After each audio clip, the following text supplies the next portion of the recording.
Olá, muito bom dia. Hoje é dia 26 de março de 2020. Este é o canal Resistentes.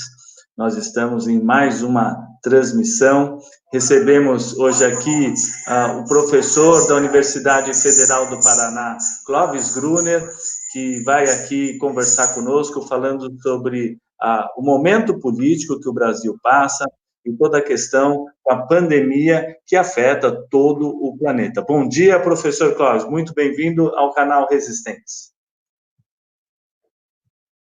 Bom dia, Paulo. Obrigado por aqui. Bacana. Bom, para começar nossa conversa aqui, Clóvis, antes, na verdade, quero agradecer a todos que nos assistem, peço que deem likes, que compartilhem, comentem aqui no chat, que nós, aos poucos, vamos aqui conversando sobre as questões da política nacional. E o ponto inicial da nossa conversa, Clóvis, vamos pegar a repercussão do que vem ocorrendo dentro dos meios de comunicação, para a gente tentar entender quais são as forças políticas que estão agindo. E hoje, inclusive, num editorial da Folha de São Paulo, eles colocam lá, presidente, retire-se, colocando uma questão da sustentabilidade do governo. O próprio jornal Valor Econômico, num outro artigo da colunista Maria Fernanda, ela fala da questão de um afastamento, de uma renúncia, né, do presidente Jair Bolsonaro. Por favor, como estão hoje as questões políticas? O que mudou nesse quadro nesta última semana, professor? Bem-vindo ao canal Resistentes. Obrigado, Paulo. Então, eu acho que o início dessa crise em função da pandemia do Covid-19 impactou de um modo interessante o governo Bolsonaro, particularmente no que diz respeito a um crescente isolamento do presidente nas últimas, talvez, 2, 3 semanas, em função, né, de uma... sendo muito generoso, né, de uma dificuldade do governo de responder, né, à emergência da crise. E quando eu falo governo, é preciso entender aqui que a gente está lidando com um governo, ele próprio, internamente, organicamente, ali, um governo bastante dividido, né?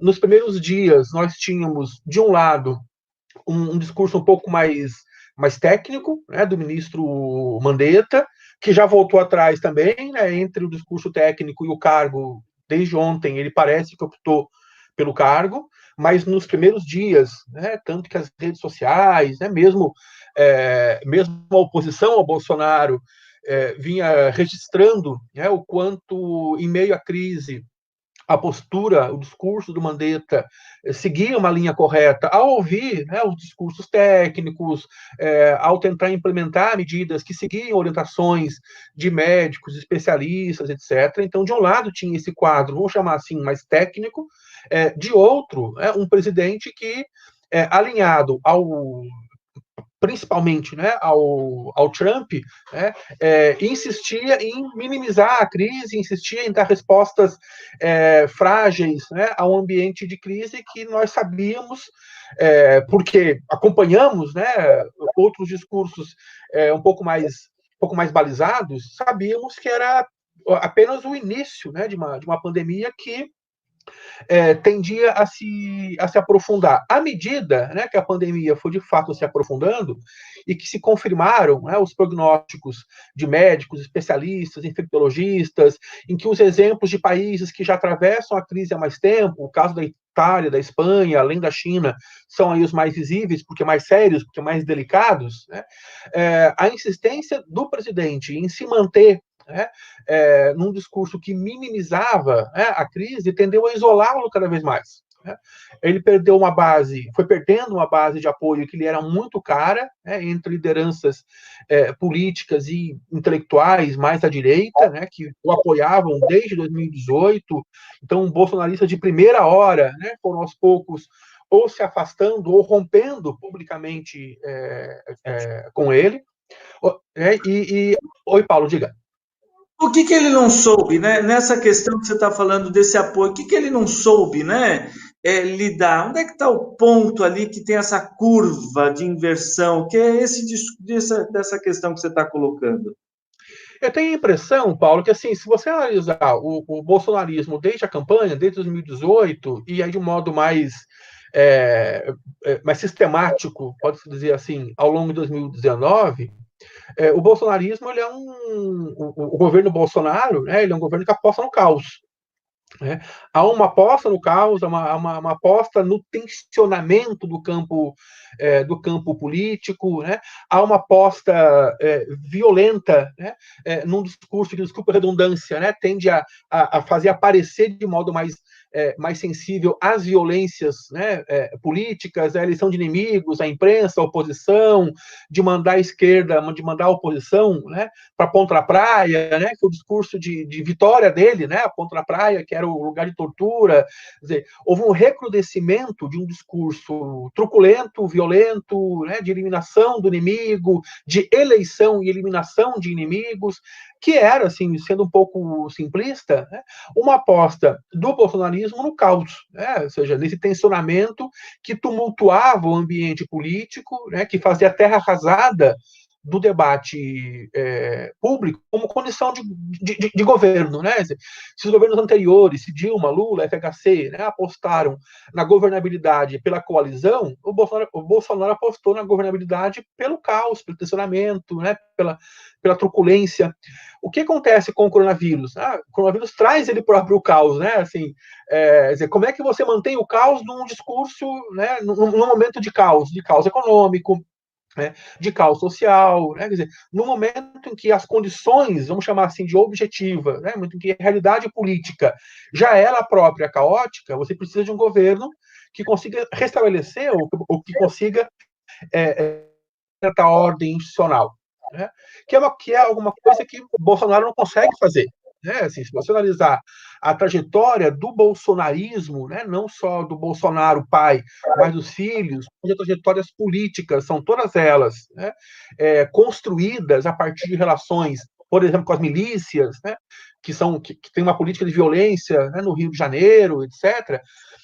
Tentar estabelecer uma prática que fortaleça as instituições, né, num momento de crise, né, num momento de caos econômico, de social, no momento em que a ameaça da crise, né, nos avizinha, é uma impossibilidade. Né? Então, ele se viu premido entre uma situação que ele não controlava. Quer dizer, de certa forma, e um tanto quanto alegoricamente, ele perdeu o controle do caos, né? Um governo que mantinha esse controle muito estrito, né? Ele ditava a agenda, mesmo da esquerda, durante um ano. Né? A esquerda, de certa forma, repercutia a pauta bolsonarista, tentando responder de forma, nem sempre de forma competente, né? As provocações do bolsonarismo. Então, ele perdeu esse controle, né, porque a situação que se impôs depois da pandemia já é uma situação por si só delicada, que demandava aquilo que o governo era incapaz de fazer. Né? Governar com ordem, usar as instituições a seu favor. Quer dizer, então, o que sobre o bolsonarismo? Né, foi um discurso. Deixa eu refazer a frase. É como se ele estivesse tentando manter o mesmo discurso da normalidade de 2019, o discurso que tensionava, que provocava o caos, que elegia inimigos, num momento em que isso não era mais possível. Né? E uma boa parte da base aliada percebeu esse problema e agir a revelia de Bolsonaro. Inclusive o Mandetta, que durante, né, as primeiras semanas agiu contra o próprio patrão, que é o presidente da República. Né? Enquanto o Bolsonaro insistia em minimizar, a Mandetta insistia em manter medidas técnicas. Então, esse último pronunciamento, né, de 2, 3 dias atrás, esse que provocou né, nos deixou todos atônitos, né, me parece foi uma tentativa de reorganizar essa base que ele aos poucos perdia, né? Porque à medida que ele foi se isolando de um ponto de vista institucional, né? O Ronaldo Caiado, né, rompeu com ele há 2 dias atrás, e Caiado, todo mundo sabe, foi um aliado de primeiríssima hora. Né? Então ele já não tinha uma boa base no Congresso, porque a base do Congresso é uma base que ele conseguiu implodir no primeiro mês de governo. Né? Ele tinha um punhado de deputados, mais ou menos de mídia e tal. mesmo essa base ele foi perdendo, né? E para mim a ruptura com o Caiado é sintomática, né? O Caiado era um bolsonarista dos mais aguerridos e rompeu, apelando justamente a essa incapacidade, a essa irresponsabilidade criminosa do Bolsonaro de reagir à crise. O que sobrou ao Bolsonaro, à medida que ele tem uma relação desgastada com as instituições, seja o Congresso, seja o Judiciário, em que ele perde apoio de governadores, né, e se vê isolado politicamente, sobrou atacar a mídia, que ele elegeu desde sempre como inimiga, né, sobrou atacar a oposição a um discurso conspirado, a oposição quer, pretende, né, apelar no poder, e por isso apela ao caos, e sobrou apelar de reorganizar essa base, vamos chamar aqui de social, né, que aí, com a qual ele ainda conta e que está nas redes sociais. Né? Porque mesmo essa base, ela havia dispersado nos últimos dias, né? Frente a um isolamento político, né, do Bolsonaro, mesmo essa base militante mais aguerrida, né, mais raivosa, mais coesa, vamos dizer assim, né, que está nas redes sociais, principalmente, mesmo essa base, ela vinha se esgarçando ao longo dos últimos dias. Há pesquisas que mostram, né, que monitoram as redes sociais, e que mostram nas últimas 2 semanas, 10 dias, né, houve um desequilíbrio. Né? Ao longo do último ano, as redes sociais pró-Bolsonaro, né, mantinham uma vantagem significativa em relação às redes sociais de oposição. Né? O número de compartilhamentos, de publicações, né, enfim, era muito mais expressiva, né, nas redes pró-Bolsonaro do que nas redes de oposição, né? Enfim, isso mudou nos últimos dias. Né? As redes pró-Bolsonaro foram se esgarçando e perdendo essa primazia. Então, o que ele faz? Ele conclama de volta essa rede social, essa militância digital, a se aglutinar em torno a um discurso de oposição, o inimigo, né? Tendo como pano de fundo a questão econômica, né, que está tendo um apelo aí, que o Brasil vai quebrar, o país vai quebrar, etc, etc. A questão agora que se coloca, e eu volto à tua questão inicial, Paulo, né, me parece que a gente está à frente desde pelo menos o final de semana, com o pronunciamento do presidente, a gente está frente a um confronto que se desenha entre e que vai testar o poder efetivo, vamos dizer assim, né, das redes sociais, dessa militância mais aguerrida, que se mantém fiel ao Bolsonaro, e o poder das instituições, incluindo aí, né, a imprensa tradicional, seja ela alternativa, seja ela a imprensa mais comercial, né, a chamada de tentar encontrar uma saída, vamos chamar aqui de negociada, né, a esse ambiente de crise. Né? E me parece que tanto o artigo no Valor quanto na Folha de São Paulo, o editorial pedindo, né, a saída do Bolsonaro, sinalizam para esse esgotamento de um ponto de vista institucional. Aqui não falo mais das redes sociais bolsonaristas. De um ponto de vista institucional, nós estamos à deriva. Não há um governo. Né? O último baluarte de um governo era o Mandetta, que capitulou, né? Optou pelo cargo. Então, nós estamos sem governo. Né? Então, o que fazem as instituições? Esse é o dilema. Elas vão testar a força com a base de apoio bolsonarista que ainda está nas redes sociais e que ele conseguiu, de certa forma, reorganizar desde o pronunciamento.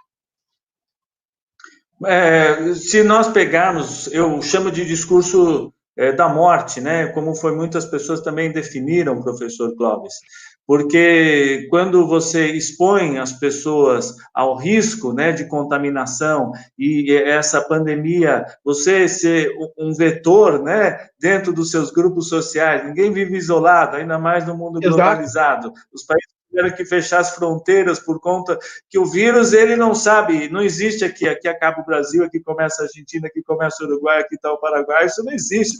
Exato. Né?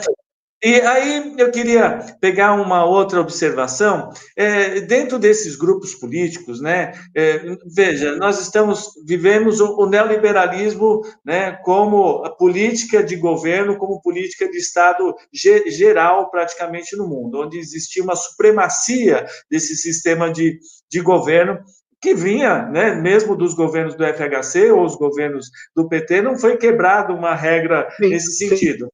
Taxação de grandes fortunas, por exemplo, é um tema que está lá desde a Constituição de 88 até exato. hoje não foi visto. Mas para mim, cabe uma observação aqui, que eu gostaria que você comentasse, é que você pega todos os ex-presidentes, e aí você pode pegar Pércio Arida, Pedro Malan, né? Você pega as pessoas que são realmente do outro lado do neoliberalismo, todas elas hoje falam num pacto nacional, até numa renda mínima para as pessoas, para poder manter no Sim, mínimo o Estado. sim, sim. O que isso muda dentro da visão do Estado, né? Como é que o bolsonarismo não entendeu isso, né? Que eu não sei, eu acho que essa é uma grande inflexão dentro desse momento de pandemia. Como é que você vê essa questão do neoliberalismo tentando se encaixar até numa visão meio marxista, né? Como é que nós vamos nos ajustar dentro desse planeta, né? Qual que é Sim. a nova regra mundial? Então, Paulo, faz alguns dias eu li um artigo, eu não vou lembrar onde agora, mas num desses, né, em algum site de esquerda, né, que colocava essa questão, né, sobreviverá o capitalismo, né, o neoliberalismo, a crise do coronavírus. Acho que sim e não. Assim, o capitalismo tem essa capacidade de se renovar, né? Assim, é uma fênix, né? Quando você acha que foi, ele ressurge das cinzas.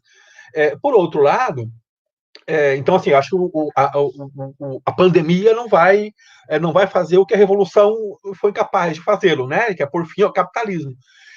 Por outro lado, eu não acho que o capitalismo conseguirá sair ileso, né, dessa crise. E eu já nem falo, né, dessas demonstrações de solidariedade que são extremamente interessantes, né, porque assim, crises como a do coronavírus fazem aparecer o pior e o melhor de nós, né?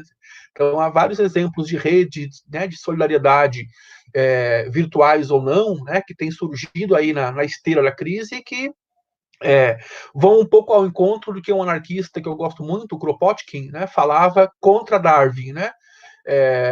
A evolução também foi possível, né, por conta da nossa capacidade de sermos solidários uns com os outros, né? Então, assim, mas para além dessas demonstrações de solidariedade cotidianas, né, eu acho que o fato de que, uma vez mais, né, em um momento de uma crise que é mais grave do que a última crise de 2008, porque ela conjuga, uma crise econômica a uma crise social, né, uma crise sanitária, enfim, mais do que, portanto, 2018, né, ao perceber que o mercado, né, que essa mão invisível do mercado sozinha não tem como responder a essa crise, né, ou seja, que é o poder público, mais uma vez, que é o Estado, mais uma vez, né, quem precisa socorrer, inclusive, o mercado, né, o capitalismo não consegue sair disso, né, mantendo o mesmo discurso que vinha, até certo ponto, né, praticamente intocável desde os anos 80, né, esse discurso à la Thatcher, né, que não há alternativa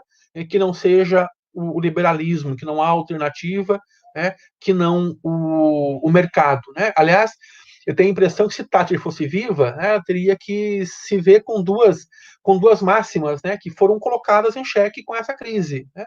Não há alternativa, senão o mercado, e na verdade o que está vendo é que o mercado não é uma alternativa, né? E a frase, outra máxima, né, do neoliberalismo, que não há essa coisa do social, né? Há apenas indivíduos, né? Na verdade, é o contrário, o que a gente tem percebido justamente aqui o que está em xeque hoje é a nossa capacidade de nos organizarmos para responder a essa crise como sociedade, né? Seja nesses exemplos dessas redes solidárias, né, que têm surgido nas últimas semanas, seja a um nível mais global, mais macro, né, de trocarmos experiências e tentarmos encontrar, de forma mais ou menos partilhada, né, respostas à crise. Né?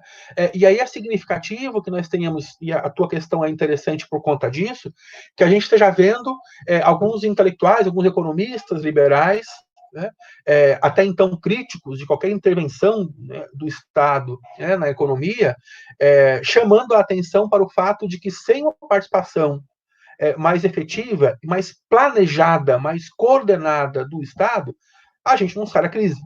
Né? Há alguns dias, acho que foi a mesma Folha de São Paulo, do editorial de hoje, falava do economista cujo nome me escapa agora, mas que foi um dos fundadores da XP Investimento, né, que falava de um plano Marshall, né, para recuperarmos a economia depois que passar o pior da crise. O que é, por um lado, interessante, né, porque mostra, né, o quanto o liberalismo, no sentido mais purista da palavra, né, percebeu que ele mesmo é incapaz de responder a essa crise, senão com o apoio, a sustentação do Estado, ou dos Estados. Por outro lado, há alguma coisa nesse discurso dos economistas liberais para a qual a gente precisa ficar atento. Né? Quando se fala em Plano Marshall, quando se fala em New Deal, né? Recuperando experiências históricas que mostram que em momentos de crise o Estado, gostemos ou não dele, né, tem um papel efetivo a desempenhar, o que me ocorre é até onde os liberais estão dispostos a dar a sua cota de participação para efetivar, né, os New Deals ou os planos Marshalls que eles reivindicam agora.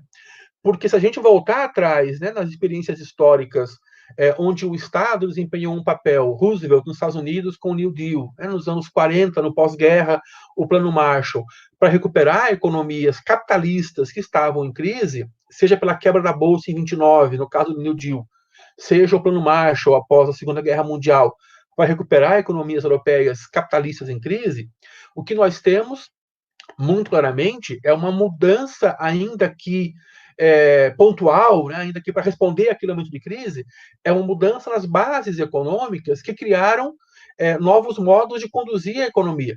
Né? Então, alta de impostos para os mais ricos, né? Investimentos públicos na geração de empregos, uma série de medidas que eu tenho dúvidas, sinceramente, né, se as nossas elites econômicas aqui no Brasil estão dispostas a bancar. Né? Quer dizer, os banqueiros estão dispostos a abrir mão dos lucros bilionários? Né? As nossas elites estão dispostas, né, a serem taxadas nas suas fortunas bilionárias, né, para partilhar com o Estado esse papel de responder à crise? Então, quando os liberais falam, né, em Plano Marshall, New Deal, reivindicando, né, experiências passadas para municiar o Estado no sentido de responder à crise, a minha dúvida essa reivindicação, ela é sincera, no sentido que eles estão realmente dispostos a partilhar comigo, com você, que somos assalariados, né, a resposta à crise, e proporcionalmente, né, as elites econômicas, banqueiros, financistas, grandes empresários, têm muito mais a doar, muito mais a dar do que nós trabalhadores, do que pequenos e médios empresários, etc., né, que já estão sendo penalizados de forma brutal, ou quando se fala em Plano Marshall, em New Deal, é apenas uma forma de reivindicar, de pedir ao Estado que resolva um problema do capitalismo. Eu tenho a impressão, quando li a entrevista do economista da XP Investimento, que o que está em jogo é isso mais do que qualquer outra coisa.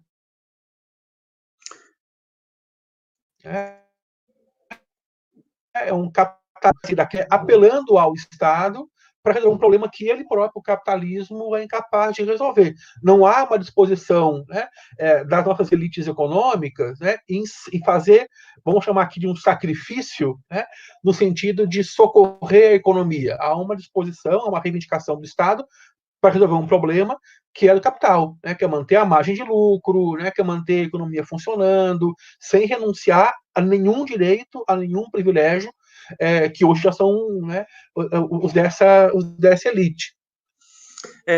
Somos todos parasitas, né? Você, no fundo, está dizendo o seguinte: nós temos que organizar, né, o Estado, né, e pegar toda essa questão sociológica de quais são as formas que nós vamos dar, né, dentro desse circo, desse pão e circo que nós estamos criando, para que a gente possa acalmar essa base social e possa manter o status da mesma maneira como as coisas vêm acontecendo, né? Parece que é um pouco essa seu raciocínio dentro dessa leitura macro. E você vê, acho que há um exemplo agora de ontem que ilustra muito bem isso. Terça-feira, né? Terça-feira, o Banco Central anunciou, né, aos bancos da ordem de 7 trilhões, né? E isso é muito dinheiro, porque na crise de 2008, 2009, né, o governo Lula também socorreu os bancos. O valor, né, que o Banco Central agora, né, desse governo que não tem recursos para injetar na economia, né, que conclama as pessoas a deixar no isolamento, que pede que crianças voltem às escolas, que o comércio abra, que as empresas funcionem. Né? Esse governo que não tem recurso para nada, né, que não tem recurso para socorrer a população em meio à crise, esse governo arruma 1,7 trilhão de reais para socorrer os bancos, né, para ajudar os bancos, para investir no sistema financeiro. Esse valor, Paulo, é quase 10 vezes mais do que o Lula injetou nos bancos em 2008, 2009, né, na crise que ele chamou na época de Marolinha, né? Então, para socorrer os bancos em 2008, o governo Lula injetou uma grana 10 vezes menor o valor do que o governo Bolsonaro agora. E aí o que vai acontecer, né? Assim, eu não sou economista, e é uma área com a qual eu tenho uma relação muito difícil, porque eu tento acompanhar, mas é uma linguagem, é igual letra de médico, né? Eu tento entender, mas às vezes eu não consigo. Mas me parece que assim, a experiência histórica, né? O que os bancos vão fazer com esse 1,7 trilhão de reais? Quando passar o pior da crise, né, especialmente micro e pequenos empresários que vão precisar de empréstimos, né, para sobreviver, para reerguer, para reabrir os seus negócios, trabalhadores, né, que vão ter perdas significativas no seu rendimento, vão recorrer aos bancos, né, que vão conceder empréstimos a juros mais baixos para ajudar a economia a voltar a funcionar. Só que o irônico nisso tudo, né, e é uma ironia, uma triste ironia, é que o dinheiro com que os bancos vão oferecer juros mais baixos para fazer a economia voltar a funcionar, né, para azeitar a economia, são recursos do Estado. O dinheiro não vai sair dos lucros bilionários do Itaú, do Bradesco, do Santander. O dinheiro com o qual os bancos vão voltar a movimentar a economia, oferecendo juros mais baixos a pequenos e microempresários, vai sair desse trilhão que o governo despejou nas mãos dos grandes bancos. Isso para mim é um exemplo muito, muito significativo, né, dessa relação promíscua, né, entre Estado e sistema financeiro, por exemplo, né, em que o Estado socorre os bancos que já tiveram, em 2019, um aumento de 15% na sua margem de lucro, ou seja, enquanto todos nós, trabalhadores, pequenos e médios empresários principalmente, amargávamos, né, uma crise econômica que vinha se arrastando desde 2016, pelo menos, e que não melhorou em 2019, né, apesar do discurso do Paulo Guedes, os bancos lucraram 15% a mais em 2019 do que lucraram em 2018. Né? E esses mesmos bancos tendem a ter um aumento nos lucros esse ano 2020, apesar de uma crise ainda mais grave do que a crise de 2019, graças, em grande medida, ao suporte financeiro que está vindo do Estado, né, com esse trilhão investido no sistema financeiro. Isso sem falar na dívida pública, né, que foi objeto ontem da entrevista da Satorelli. Quer dizer, a gente tem aí uma relação em que o Estado, porque comentava, né, quer dizer, quando os liberais falam em plano Marshall, em New Deal, em Estado, em investir e tal, quer dizer, a gente tem que ter um certo cuidado, né, e tem que estar muito atento para avaliar o que tipo de participação o liberalismo está reivindicando do Estado. Né? É o Estado que vai investir para minimizar o efeito mais perverso da crise, lá onde ele tem que ser minimizado, né, entre trabalhadores e pequenos e médios empreendedores, ou é um liberalismo que reivindica o Estado para salvar de novo o liberalismo daquilo que ele sozinho é capaz de contornar, que é a crise atual. Eu quero aproveitar que você comentou, Clóvis, que o canal Resistentes, né, vai fazer uma série, já começou, você falou da Maria Lúcia Fatorelli, sobre a dívida pública e a pandemia, né? Então, entender um pouquinho como é que é a lógica do capital dentro do mundo, né? Dentro especificamente do Brasil. Vale lembrar que o governo próprio Bolsonaro, depois que o Supremo Tribunal Federal deu a suspensão do pagamento da dívida de São Paulo, depois foi Bahia, depois teve mais outros estados, 2 estados, ele determinou, então, a suspensão durante um período de 6 meses, que os estados venham pagar essa dívida pública. Entender de onde vem esse valor. E você mesmo está colocando, né? O próprio dinheiro público, ele é emprestado para os bancos, que emprestam para a população por um juros maior do que eles estão tomando dentro do próprio governo, né? O governo financia o próprio capital, né, para fazer sua alavancagem financeira, e aí, no ano de 2019, o lucro dos 4 maiores bancos no Brasil foi de 59 bilhões de reais. Então, é disso que se trata. Dentro dessa perspectiva, Clóvis, eu queria entender, você é um professor de História da Universidade Federal do Paraná, né, acompanha a vida política, a vida pública brasileira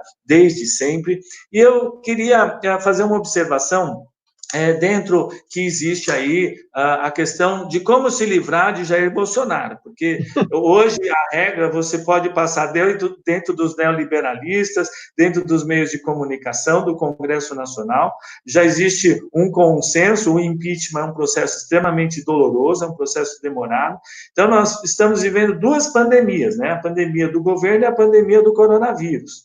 E a sociedade... Pandemia é um pandemônio. Uma pandemia e um pandemônio.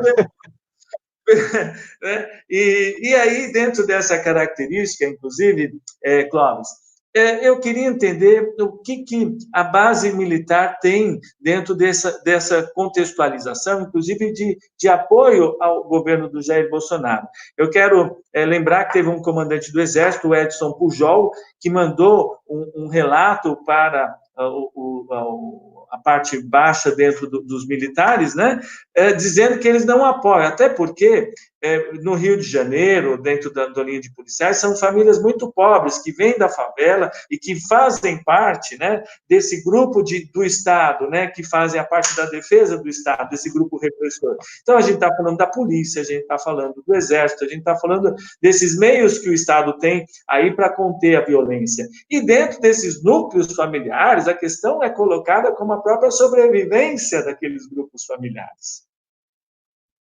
Certo? E aí, como é que fica hoje, né? Isso tem um peso hoje determinante dentro até dessa questão de desmanchar a base do bolsonarismo? O que isso pode representar até dentro de uma mudança maior na projeção de engajamento político dentro dessa base social? Por favor. Então, eu acho que até antes de responder essa pergunta, embora ligada a ela, há uma observação importante que a gente tem acompanhado aí a progressão da pandemia, que ainda não chegou de forma mais drástica nas comunidades periféricas, né? A gente não tem como mensurar isso agora, né? Mas mesmo em se mantendo, né, as restrições, né, a gente sabe que o vírus se comporta de um jeito nos estratos sociais de classe média e tende a ser mais avassalador por razões óbvias, né, naquelas comunidades mais marginalizadas, né, periféricas, porque as condições de salubridade, né, os investimentos públicos, né, produziram uma situação de profunda desigualdade que tende, mais uma vez, né, a ser muito mais perversa, né, o perverso, né, o efeito da pandemia nessas comunidades do que nas regiões mais urbanizadas, né, onde vivem as classes médias, principalmente. Né? E nesse sentido, respondo a tua questão, né, não, tem a impressão que uma parte do Exército, mais particularmente, né, tem conseguido perceber esse risco, que é um risco que está ali, está no horizonte, né, e sabe, até certo ponto, que tentar conter, ou tentar ao menos minimizar os efeitos mais perversos de uma pandemia, seja em regiões periféricas dos grandes centros, seja em regiões mais ao interior, né, em cidades menores, em zonas rurais, etc., depende, em certa medida, de uma capacidade de resposta de uma instituição que tenha, até certo ponto, os recursos para responder a essa proliferação do vírus nas regiões mais à periferia ou mais ao interior, que é o Exército. Né? O problema, me parece, é que mesmo, como de resto em todo o governo Bolsonaro, né, mesmo o Exército é hoje uma instituição fracionada. Né? Você tem uma parte do Exército que tem resistido, né, a essa paranoia irresponsável e criminosa do governo, né, conclamando aí de forma hierárquica, né, de forma vertical, como é comum ao Exército, né, conclamando, né, a sua base a responder à crise, mobilizando os recursos de que o Exército dispõe, sejam eles humanos, sejam eles materiais, e uma parte do Exército, particularmente o alto escalão, uma parte dele que se mantém aliada ao bolsonarismo e tem inclusive usado, né, os meios de comunicação para reafirmar esse alinhamento. É difícil dizer agora qual desses dois grupos, né, vai ganhar, vai vencer essa queda de braço. Né? O que eu percebo olhando de fora é que hoje não há uma unidade no Exército, né? Não há uma unidade nas Forças Armadas, de um modo geral. Né? Você tem a parte mais alta da hierarquia que se mantém alinhadíssima ao Bolsonaro por razões ideológicas, né? Porque reconhece no discurso bolsonarista, né, a ressonância, né, do discurso até hoje nunca enfrentado de frente, né, que é o resquício da ditadura, né, dessa coisa, desse ethos golpista, né, que ainda está muito presente numa parte das Forças Armadas, de que o Bolsonaro é uma expressão muito acabada, né? Não é por acaso que o Bolsonaro sai de uma condição de um deputado de baixo clero, quase caricato, né? Quase uma figura folclórica, né? Dentro do Congresso, para uma condição de mito e de presidente, por coincidência, né? Aspas na coincidência, depois que ele presta homenagem à Ustra, naquela sessão vergonhosa do Congresso que aprovou o impeachment da Dilma. Né? Então, o alinhamento dessa parcela, né, das Forças Armadas, e que também não por coincidência, né, são os estratos mais altos da hierarquia, né, é um elemento ideológico, principalmente. Né? Eu não tenho nenhuma dúvida que esses generais todos reconhecem a irresponsabilidade criminosa de um governo que abandona a população em meio a uma pandemia de um vírus como o Covid-19. Mas como o Mandetta, que optou pelo cargo em detrimento do discurso técnico, né, essa parcela das Forças Armadas opta pela ideologia em detrimento de uma postura, vamos chamar aqui com algum cuidado mais cívica. Né?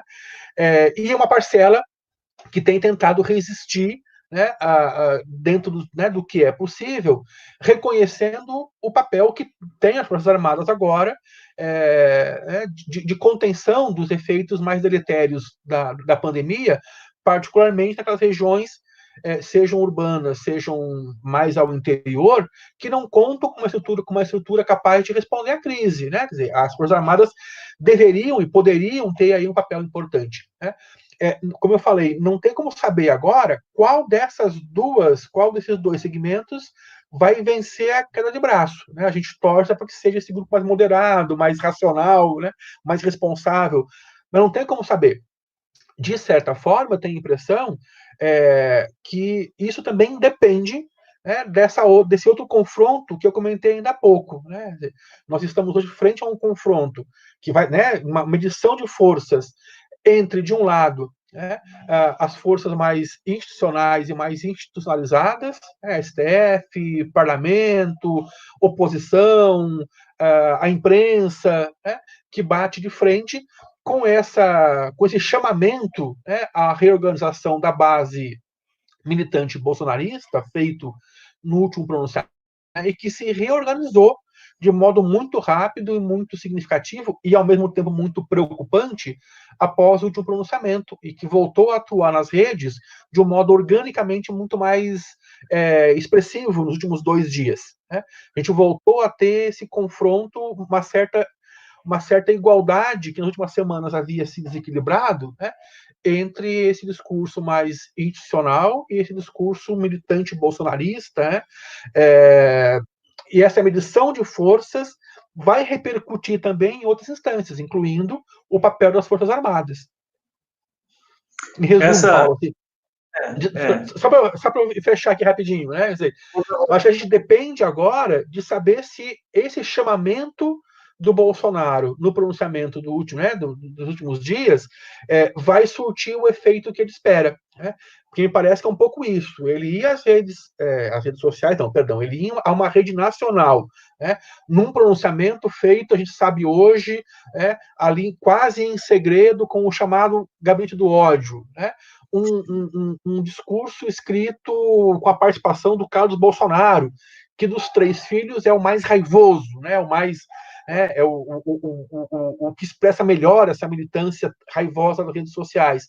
Então, ele usar uma rede nacional para aquele discurso, né, em que ele elege, em que ele aponta uma vez mais inimigos, né, a mídia, a oposição, etc., desqualifica, né, o discurso científico, desqualifica a prevenção e apela, né, ao seu histórico de atleta para minimizar a pandemia, né, tem uma função ideológica muito clara. Né? A gente falou, eu mesmo fui um que chamei de irresponsável, criminoso, etc. Mas me parece agora, né, com mais calma, que não é só irresponsabilidade, né, porque há ali um plano, uma estratégia muito clara, né, que é chamar essa base militante de volta à ativa para fazer frente a essa organização que a gente vinha percebendo dessas forças mais institucionais, partidos, oposição, imprensa, STF, parlamento e tal, e de forças, né? Quem pode mais? Essas forças organizadas, né? Ou a militância raivosa. Disso depende, em grande parte, né, a gente conseguir perceber até onde a gente vai conseguir fazer frente a um governo que tem que sair, mas que não quer sair. E não vai sair senão, né, com base numa pressão muito forte desses grupos né, que agora estão enfrentando essa reorganização da militância bolsonarista nas redes. É difícil saber se o Bolsonaro vai sair ou não, porque me parece que o impeachment não vai acontecer, né? O impeachment depende de vários fatores, além dos jurídicos. Ele é um evento político, principalmente. Com Dilma foi assim, quer dizer, juridicamente não havia sustentação ao impeachment da Dilma. Mas havia um ambiente político construído, forjado, né, por mobilizações, manifestações, e uma imprensa, né, que militou bastante, né, militou abertamente a favor do impeachment, que criou um ambiente político para que o impeachment acontecesse à revelia, né, de uma base jurídica.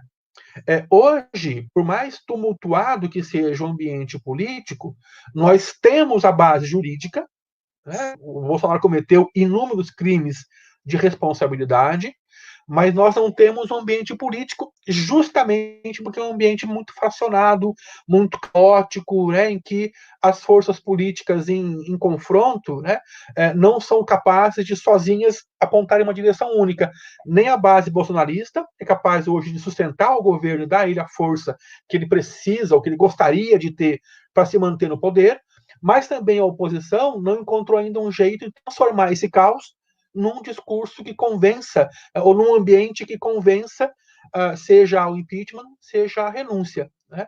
E a renúncia, me parece também que, se tratando de Bolsonaro, né, a não ser que a pressão chegue ao limite do insuportável, ela não está no horizonte, ao menos não de curto prazo, porque contraria, eu posso estar enganado, tomara que eu esteja, mas contraria uma prática que é esse discurso de guerra, né, de todos contra todos, que tem sido a tônica do governo Bolsonaro. Né? Nós não estamos frente a um governo que respeite instituições, não estamos frente a um governo que pensa em manter uma certa normalidade democrática. Nós estamos frente a um governo que, desde que assumiu, e mesmo antes já em campanha, se esforça em esvaziar, em fazer terra arrasada do debate público, né, em minar o que nós temos, né, de democracia, uma democracia bastante fragilizada, né, enfim, né? Um governo como esse, né, um governo que aposta no caos, né, que aposta no tensionamento, um governo, né, que reivindica as memórias mais traumáticas da ditadura, não é um governo que vai renunciar, senão se a pressão social insuportável, né? E é um governo que tem a lógica, que atua numa lógica que é a lógica da milícia, né? Que não respeita instituições, né? Que apela à violência e que contabiliza os danos colaterais como se eles fossem parte do jogo, né? Parte da guerra em curso. Eu fico impressionado, professor Clóvis, com a mudança, né? Se nós pegarmos 2 períodos históricos num recorte de 100 anos e pegar a década de 20 do século 20 e pegar esse ano 20 do século 21, colocando as mudanças históricas, né,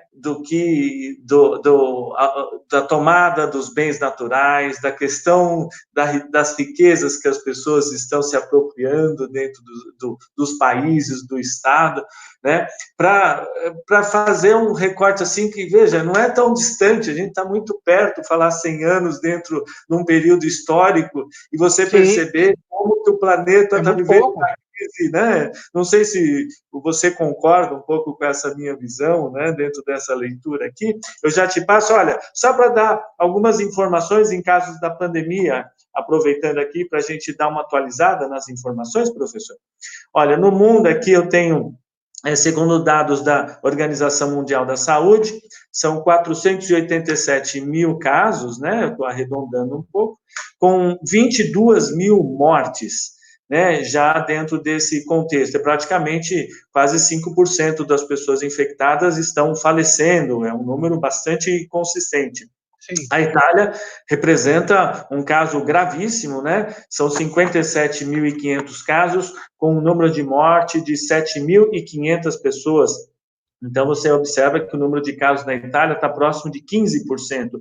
E no Brasil, no momento, temos 2.500 casos registrados e 60 mortes. Aqui eu até quero compartilhar, agradecer as pessoas que nos assistem aqui no canal Resistentes, a Rosana Moda, que está aqui, o Ezequiel Dias Honorato, dando bom dia, Angela Souza, também aqui compartilhando a nossa live, a Rosane Kaminski, também sempre aqui nos acompanhando, Diadorim Tatarana também aqui, o próprio Ezequiel aqui, olha, professor, ele comenta o seguinte: as mortes estão sendo computadas em massa como pneumonia, estamos ferrados, né? Então, nunca se morreu tanto de pneumonia no Brasil como vai se morrer agora. E aí, retomando a nossa questão, nós somos uma república federativa, né? Parece que a república já era, né? O que a gente tem são as federações, uma reorganização dos estados. Sim. Dentro desse contexto novo político, né, da descentralização, centralização, e agora descentralizou completamente no momento mais importante da história do país. E essa guerra com os governadores, isso surpreende você, né? E dentro desse novo contexto, eu sei que existe um alinhamento ideológico, até por parte desses governadores, mas o que isso pode representar dentro de uma fragmentação do Estado? Eu acho que assim, há duas coisas para comentar, principalmente em relação a isso, Paulo. Uma delas, e chama a minha atenção, né, o quanto, e aí voltamos uma vez mais, né, ao pronunciamento do Bolsonaro, a reunião com os governadores ontem, né, a reunião em que ele e Dória se enfrentaram, né, abertamente, chama a atenção o quanto a pandemia tem servido, né, ao Bolsonaro para tentar antecipar o ambiente eleitoral de 2022. Né? Quando ele acusa, né, os governadores de usarem a pandemia, né, para fragilizar o governo Bolsonaro, né, fragilizar o seu governo e antecipar os embates eleitorais de 2022, não que isso não esteja acontecendo, o jogo também, né, o jogo jogado, né, a política também é isso, mas na real, quem de fato está na arena eleitoral desde 2018, quem de fato não assumiu o governo e permanece em campanha é o Bolsonaro, né? Se você pegar o ano 2019, né, o primeiro ano de governo dele, e comparar, né, os discursos do presidente Bolsonaro com os discursos do candidato Bolsonaro, não é diferença significativa. O que coloca em xeque é aqueles mais otimistas, né, que lá em 2018 diziam, não, depois que ele ganhar a eleição, ele vai mudar o discurso, esse discurso truculento, machista, homofóbico, racista, né, isso tudo, né, que caracterizou a campanha em 2018, depois que ele toma posse, né, vai ser repensado, ele não pode governar desse jeito. Desculpem os otimistas, né, que achavam que, em 2018, achavam que, se eleito e depois de empossado, a gente veria um Bolsonaro repaginado. Foi o contrário, né, uma vez de posse dos instrumentos, né, e das ferramentas do Estado, o que a gente viu foi o contrário, né, foi um Bolsonaro ainda mais virulento, ainda mais truculento, porque agora é numa posição muito mais confortável, muito mais vantajosa, que não era mais a do candidato, né, mas a do presidente, que dispunha dos instrumentos para, mesmo dentro de um ambiente ou de uma, né, de uma estrutura democrática, né, minar a própria democracia para além do discurso que a ameaçava. Né? Então, em 2018, nós tínhamos um candidato que ameaçava a democracia no discurso.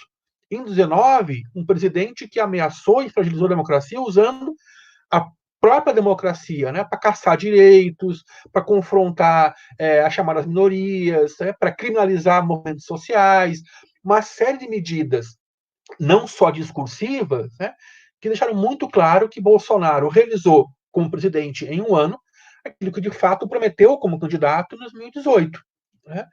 E o fez, em grande medida, porque essa é a arena em que ele está confortável, né? Essa arena, né, da truculência, né, da violência, da eleição do inimigo, do confronto aberto. Né?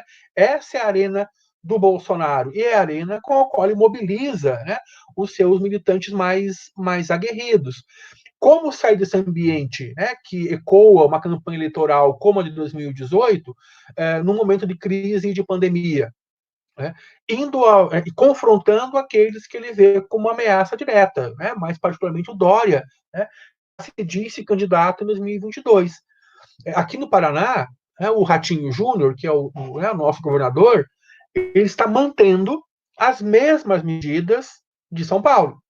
Né? Comércio fechado, isolamento, escolas. O Ratinho baixou um decreto que encerrou as atividades escolares das redes pública, estadual e municipal, e rede privada, né, indistintamente, já faz aí quase 2 semanas. O comércio, fora o essencial, né, mercados, farmácias e postos de gasolina, todo ele encerrado, tudo ele fechado. Né? O governo tem investido em campanhas de conscientização para que as pessoas fiquem em casa, etc, etc. Quer dizer, as medidas são as mesmas de São Paulo. No entanto, no pronunciamento, né, do Bolsonaro, ele menciona Dória e Witzel. Né, e não é por acaso, né, são as suas nêmesis, né, são os seus opositores, aqueles que ele vê como ameaça. No caso do Dória, particularmente, né, uma ameaça eleitoral por duas razões. Porque o Dória já se lançou candidato a 2022, né, e porque governador do que é hoje o maior colégio eleitoral, né, do país, onde Bolsonaro venceu com relativa folga em 2018, mas se vê ameaçado caso Dória faça aí um governo ou responda à crise e consiga criar uma base eleitoral sustentável até 2022. Né? Então, assim, de um lado, a gente tem uma questão eleitoral, né? Ele está, de fato, não é que ele já está em campanha, né? Ele sempre esteve em campanha, né? E ele está mantendo esse clima de campanha eleitoral de um modo agora muito mais violento, muito mais aguerrido, porque ele não enfrenta adversários numa arena política, aspas, normal. Né? Está enfrentando adversários que estão sendo capazes de responder à crise, né, e à pandemia de um modo que ele foi incapaz de responder logo no início da crise. Né? Aí me parece que é uma questão que, assim, o Bolsonaro, ele teria, Bolsonaro, a possibilidade de agora reconhecer que respondeu à crise muito lentamente e se alinhar aos governadores que vêm tomando medidas de restrição e de prevenção à pandemia. Mas se ele o fizesse, né, nesse momento e assumisse, olha, perdi o timing, né, mas quero agora, né, fazer a minha parte. Se ele fizesse isso nesse momento, ele ia perder a base eleitoral. E aí parte da legitimidade dele, né, aos governadores que se anteciparam ao próprio presidente da República. A escolha dele, que é uma escolha irresponsável e criminosa, é uma escolha fascista, né? Vamos lembrar do telegrama do Hitler ao fim da Segunda Guerra Mundial, né? Se a guerra está perdida, então não há nação, né? Que era dando a ordem aos seus militares para fazer terra arrasada da Alemanha, já que a Alemanha ia perder a guerra. Ecoa isso, né? Respeitadas as diferenças, né? Já que a guerra está perdida, então não há nação. Quer dizer, entre alinhar-se aos governadores, né, e usar o poder do Estado para auxiliar os governos que vêm respondendo à crise com mais competência ou ao menos mais alinhados, né, às recomendações médicas, Bolsonaro optou por manter esse discurso de desalinhamento ao discurso médico, ainda que sacrificando de modo irresponsável, criminoso e fascista uma parcela expressiva da população que está em risco de ser contaminada e de ver a doença se multiplicar aí a níveis ainda mais preocupantes do que os de agora, né? E há uma aposta aí do bolsonarismo, que é uma aposta arriscada, né, mas coerente com a lógica desse governo, que é assim: se as medidas dos governadores, né, que romperam com Bolsonaro e a revelia dele estão a manter as restrições, né, derem certo e a doença não chegar ao limite, não chegar a ser uma doença né, que vai matar os milhares, né, e for contida a tempo, né, ele vai usar isso como um trunfo político para dizer: olha, viu? Né, eu avisei, eu falei que era uma gripinha, né, que não ameaçava ninguém. Se virar o caos, né, o caos social e o caos econômico, se a crise aprofundar, se isso repercutir na economia, o que é mais provável, né, o que é mais provável que aconteça, né, ele vai usar isso contra os governadores. Né? O presidente tentou resguardar a nação. Nós tentamos manter a economia funcionando e preservar os empregos, mesmo que sacrificando salários e direitos. Né? Os governadores criaram um ambiente de caos. Quer dizer, é uma aposta arriscada, mas muito coerente com a lógica desse governo, né? O que, de novo, vou voltar a esse então uma vez mais, né? O que, de novo, vai dizer: olha, essa mobilização nas redes sociais, né, depois do último pronunciamento, também já é uma antecipação dessa estratégia, né? Porque se der certo, né, e a pandemia for contida a tempo, né, e antes de provocar um estrago maior, as redes sociais bolsonaristas vão mobilizar os seus militantes para dizer: olha, né, o governo disse que era uma gripinha e que não havia ameaça alguma. Se virar o caos, né, como eu disse, o que me parece hoje mais provável, né, que a crise aumente, que a gente tenha de fato uma repercussão mais séria e mais grave na economia, etc., essa mesma rede estará pronta, né, para acusar governadores, oposição, imprensa e mídia, né, como de fato aqueles que provocaram a crise, né, e preservar a imagem do Bolsonaro frente a ela. Então, assim, o cenário a curto prazo não é nem um pouco alvissareiro, né, em função dessa aposta do bolsonarismo em reorganizar essa rede, não é a revelia, mas sacrificando, colocando em risco, né, de um modo irresponsável, criminoso e fascista, né, se não há guerra vencida, então não há nada, né, a saúde de milhares e milhares de brasileiros. Eu, pegando o discurso do Bolsonaro na terça-feira, o discurso da morte, eu sempre vou chamá-lo dessa maneira, né? Tem algumas questões ali que eu observei, né? A boca seca no discurso, né? O próprio semblante, né? Eu acho que a gente também precisa fazer um estudo, né, semiótico do que aquilo também está representando. Ele começa a perder quando ele tem que se expor também, essa questão da maneira como você vai assistindo, vai vendo, né? Eu achei muito interessante esse ser sim, ser não, que você acabou de fazer, assim, né? Ser sim, se virar pandemia, eu tomo a decisão de dizer que você é o culpado. Se não, eu também tomo que é a gripezinha ali, muito interessante esse seu ponto de vista. Eu também lembrei dos últimos dias de Hitler, um filme extremamente importante, muito bom, sobre a questão de guerra arrasada, como você muito bem coloca aí dentro dessas questões. Mas eu acho que a problematização, ela não fica apenas nesse aspecto. Eu quero trazer, por exemplo, que as Olimpíadas estão sendo adiadas, por exemplo, né? E aí eu queria colocar uma outra questão dentro desse aspecto. Nós já estamos com 1 hora de entrevista aqui, nosso papo, né, tem muitos temas aí, você é um convidado nosso do canal aqui, com certeza vamos voltar a essas questões todas, mas eu queria colocar você como um professor de história, doutor dentro dessa área, um estudioso, um pesquisador, né, da Universidade Federal do Paraná. Eu acho que eu quero colocar aí um ponto a favor, talvez, da história, né? Que é a questão da ciência. Né? Eu gostaria que você falasse dentro dessa perspectiva, desse olhar, porque é uma maneira onde a gente consegue encontrar talvez um divisor de águas dentro desses discursos, se sim é isso, se não, né? Eu preveni vocês que era só uma gripezinha. O próprio Albert Einstein, já um médico seu, se pronunciou em relação ao uso da cloriatina, né? Então, como é que a ciência hoje pode ser vista dentro dessa divisão, né, histórica, até para a compreensão desse momento? Por favor.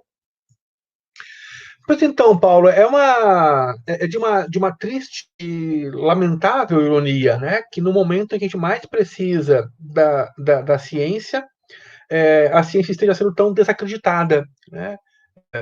Por figuras que têm a obrigação, né, de usar o conhecimento que a ciência produziu, né, nas últimas décadas, nos últimos séculos, né, a favor da maioria da população. Né? A gente fala do Bolsonaro porque é a nossa realidade aqui, a gente está lidando com essa figura todo dia, mas a gente sabe a que discurso está alinhado, né, que é o Trump, que, respeitadas também as diferenças entre as duas nações, né, tem feito um discurso muito parecido com o do Bolsonaro, né, um discurso científico, um discurso que desqualifica o saber médico, né, fazendo, né, e que corrobora, né, para um descrédito, né, das instituições científicas de um modo geral. Né?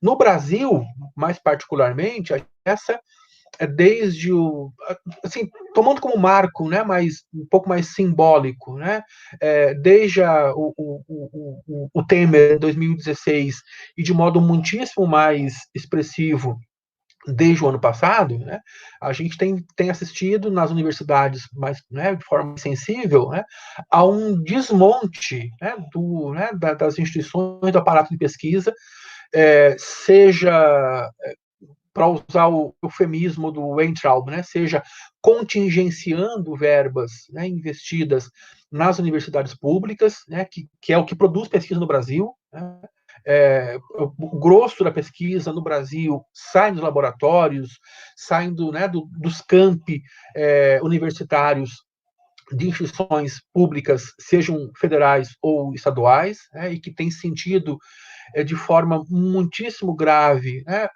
o descaso dos últimos governos, Temer e Bolsonaro de modo mais sensível. É preciso ser justo e dizer que o recuo de investimento já se fez perceber no governo Dilma. Né? Os 2015, 2016 já não foram bons anos para as universidades públicas. E isso se agravou de forma exponencial no governo Temer e agora com a gestão do Weintraub, né, indescritível, né, o que vem acontecendo com as instituições públicas de ensino no Brasil. Né?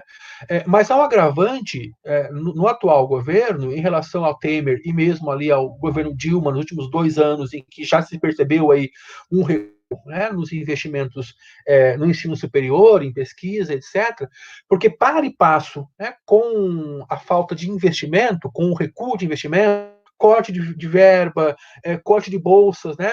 Agora, faz menos de uma semana, a CAPES anunciou um corte nas bolsas que vai e inviabilizar pesquisas em todas as áreas do conhecimento, né? A gente sabe, eu sou historiador, sou de humanas, a gente sente, né, o quanto o discurso bolsonarista, o quanto o governo Bolsonaro elegeu, em particular, em especial, as humanidades, né, como inimigas privilegiadas, mas o corte de bolsas que a CAPES anunciou, né, faz menos de uma semana, afeta todas as áreas, né, o que contradiz o discurso do Weintraub, né, que apelou aí à medicina e às engenharias e etc. Não, medicina, engenharia também vai sentir o corte brutal de investimento, o corte de bolsas de pesquisa, né, gente que depende da bolsa para fazer pesquisa, que vai se ver suas pesquisas inviabilizadas em função dessas medidas dos últimos dias.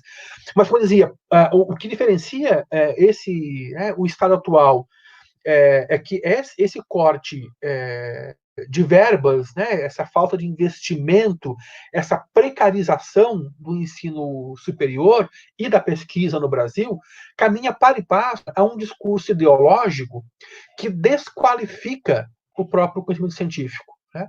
Então, não é só... A gente está sentindo um ataque às universidades, a produção do conhecimento científico em todas as áreas, de forma indiscriminada, não apenas a um nível material e objetivo, né? Falta de verba, corte de bolsas, etc.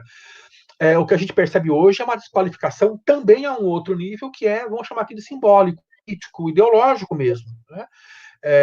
E isso é gravíssimo, porque repercute agora, né, nesse momento de pandemia, com uma descrença, com um descrédito, né, por uma parte expressiva da população, no potencial que tem as universidades, os cientistas, os profissionais da área, de responderem à crise, né? Ao ouvir recomendações médicas, né, há quem prefira ouvir um presidente que diz que, tendo um histórico de atleta, né, você vai pegar uma gripezinha, né?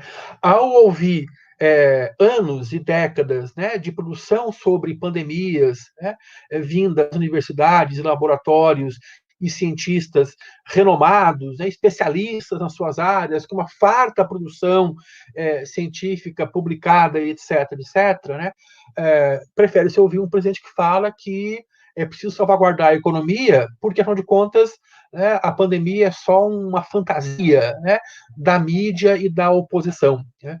Então, esse ataque às universidades brasileiras, né, que é tanto material quanto ideológico, repercute agora socialmente, né, nessa descrença em relação ao discurso científico e ao papel das universidades no Brasil, muito particularmente, né, na prevenção à crise, justamente no momento em que nós precisaríamos muito demais, né, que a sociedade brasileira se alinhasse ao que há de mais responsável, né, que é, nesse caso, em especial da pandemia, o discurso, né, e a prática científica e as recomendações que vêm, né, de áreas que há anos e anos estudam, né, e se dedicam a enfrentar a pandemia do coronavírus. Então, assim, a ciência tem muito a oferecer, né? A gente tem uma experiência de décadas, né, acumulada em todas as áreas, porque mesmo as humanidades, né, que não estão nos laboratórios pesquisando vírus, também tem algo a oferecer no que diz respeito à prevenção e à contenção do vírus. Conhecer e estudar a história, conhecer e estudar o modo como, no passado, as sociedades reagiram e responderam a outras ameaças, também nos instrumentaliza para hoje, no presente, respondermos a essa ameaça que nos avizinha, né? Então, no momento em que nós precisamos muito, né, ouvir, né, as ciências de um modo geral, né, a gente enfrenta, por uma triste ironia, um momento de descrença ampla, né, do discurso científico, em grande medida, uma descrença que é produto dessa desqualificação, né, que a gente encontra no núcleo duro de um governo responsável como o governo Bolsonaro, né, que nomeia o Weintraub para a educação, né, um sujeito que assume a pasta, né, com um propósito muito claro, né, que é destruir, né, aquilo que se produz de ciência no Brasil, atacando frontalmente, violentamente as nossas universidades públicas, né? Então, assim, você pergunta, né, o que a ciência tinha a oferecer? As ciências tinham muito a oferecer, e estão oferecendo, a um nível prático, inclusive, né, laboratórios, universidades, produzindo álcool gel, produzindo máscaras, pesquisando medicamentos, etc, etc. Mas aí há algumas condições, né, que tornam esse trabalho mais difícil, né? Um é o desconhecimento mesmo, né? Como não se discute ciência a sério, pelo contrário, né, se desqualifica a ciência, está a se exigir agora da ciência que ela responda rapidamente a uma pandemia, o que ela não pode fazer. Né? As respostas da ciência não são instantâneas. Né? O próprio Bolsonaro tem apelado, né, a essa cura quase milagrosa, né, do medicamento, que me escapou o nome agora. Da Você lembra, Paulo? Da cloroquina. Isso, né? Da cloroquina, quer dizer, quando nós sabemos que, mesmo que eventualmente a cloroquina possa servir como um tratamento alternativo ao Covid-19, as respostas a isso não são imediatas, né? A ciência demanda um certo tempo para responder às suas urgências, que não é o tempo de um Bolsonaro, né?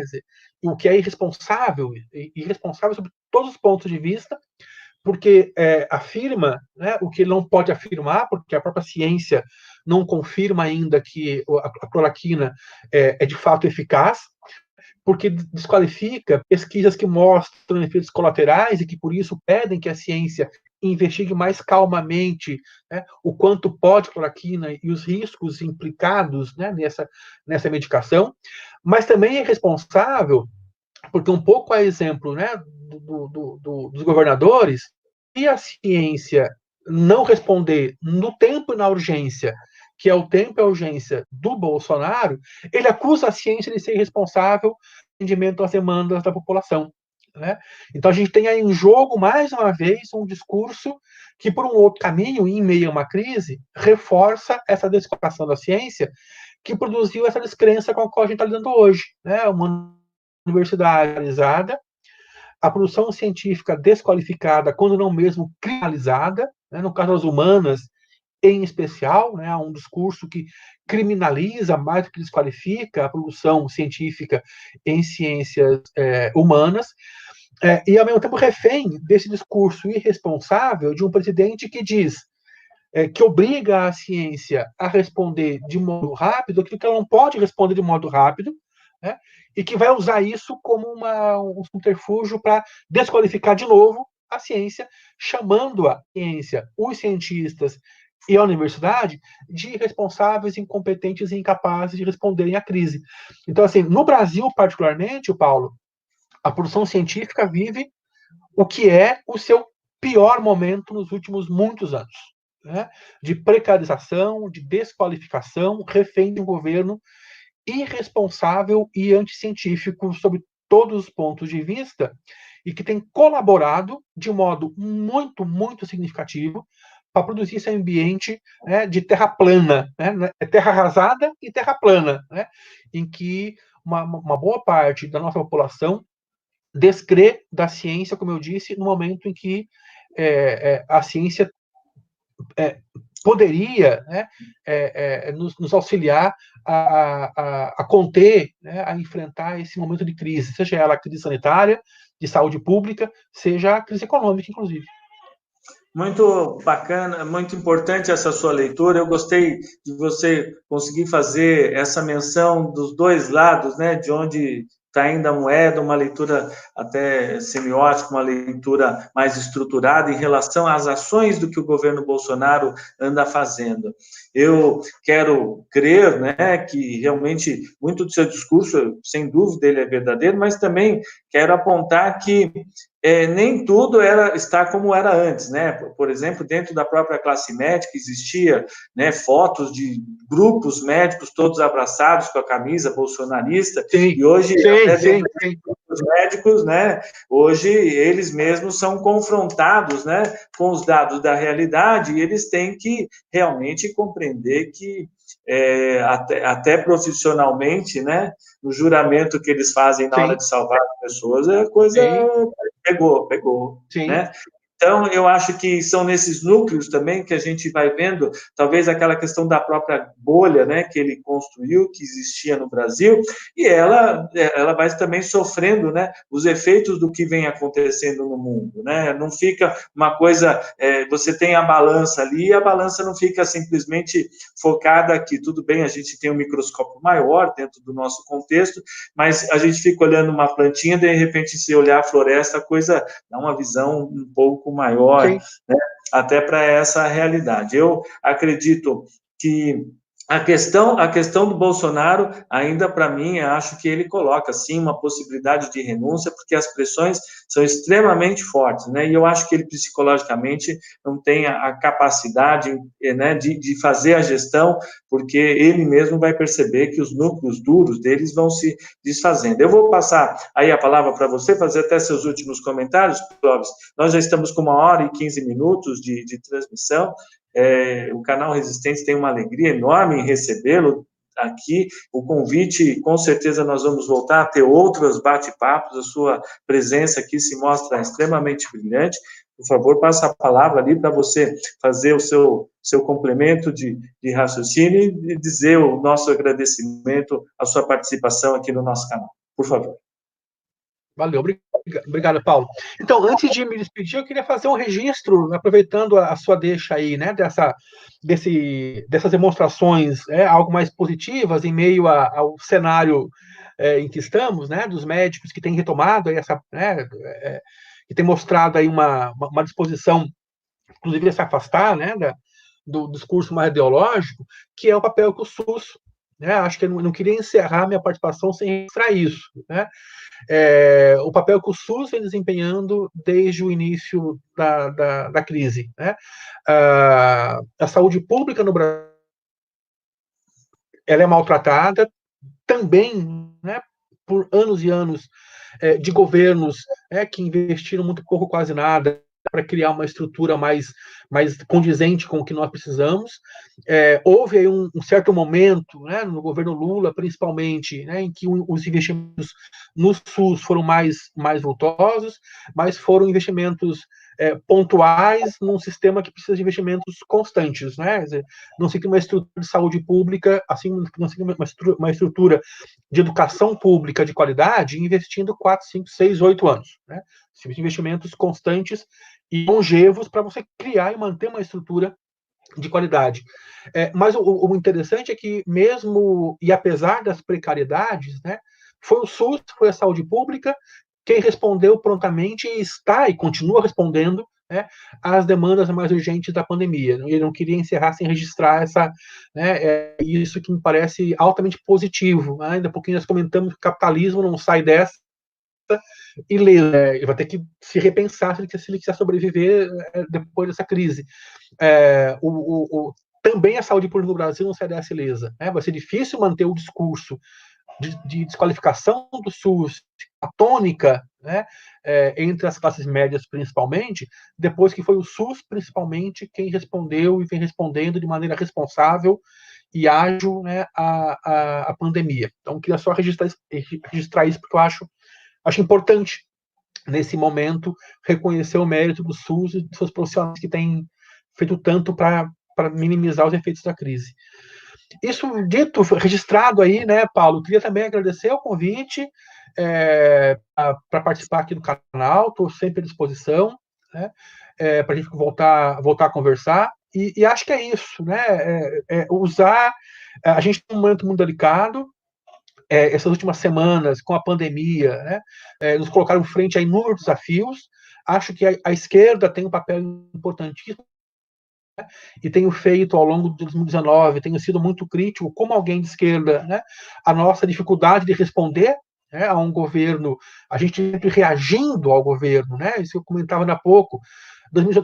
O ano passado, quem impôs a pauta do debate público foi o governo, né, a esquerda respondeu, reativa, sempre reativa.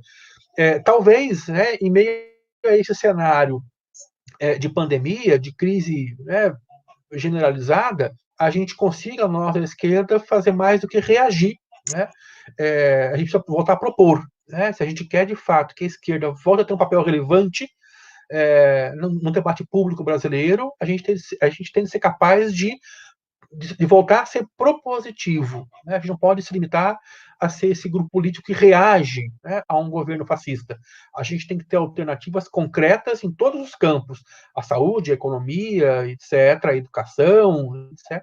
A gente tem que ter alternativas de responder a esse avanço do fascismo de modo muito mais inteligente, muito mais competente. Talvez, nesse momento de crise, seja o que consiga mobilizar as forças progressistas, independente do espectro, né, em que elas se encontram, se mais à esquerda, se mais ao centro, para responder a essa crise mais do que apenas contestando dados e números, né, mas propondo alternativas viáveis, né, para a gente voltar a ser um país democrático que nós não somos efetivamente, pelo menos desde 2016. Acho que é isso, Paulo. De novo, muito obrigado. Olha, você foi de uma clareza, de uma leitura extremamente aguçada, muito interessante, as suas questões quando vai colocando essa dicotomia, né, quais são as portas que se abrem, né, diante dos horizontes, né, que vão surgindo, gostei bastante, ficou para mim realmente uma ótima reflexão, né, só para dar uma última notícia aqui, para que a gente termine, né, deixando aqui uma reflexão, eu estou lendo agora, coronavírus sofre mutações no Brasil e reforça a necessidade de quarentena. Então, está aí já a pesquisa, inclusive, demonstrando a importância, né, da questão das pessoas ficarem em casa e que a medicina, né, a ciência, ela tem uma responsabilidade muito maior do que apenas usar uma palavras de argumentos, né, palavras ao vento, como diria, né, minha avó, né, daquelas coisas que você fala que é uma gripezinha e quando você vai observando, as coisas têm né, elas andam, né, elas... Outra dimensão. Tem uma dimensão. Professor, eu fico muito grato, com muito carinho aqui pelo canal Resistentes de recebê-lo. Eu quero ter a honra de, em outras oportunidades, a gente continuar esse nosso assunto. Muito obrigado a todos os que nos assistiram, a quem está aqui no canal, compartilhem, acessem o portal resistente.org, toda a nossa videoteca está ali presente, temos artigos também, vou convidar o professor Clóvis também para ser um colaborador dentro do nosso resistente.org, nós já temos mais de 30 nomes, né, participando, deixando lá os seus textos para que a gente possa, aos poucos, fazer a nossa reflexão. Professor, muito obrigado, um grande abraço a você e até a nossa próxima transmissão. Valeu. Tá ok, um grande abraço. Tchau, tchau.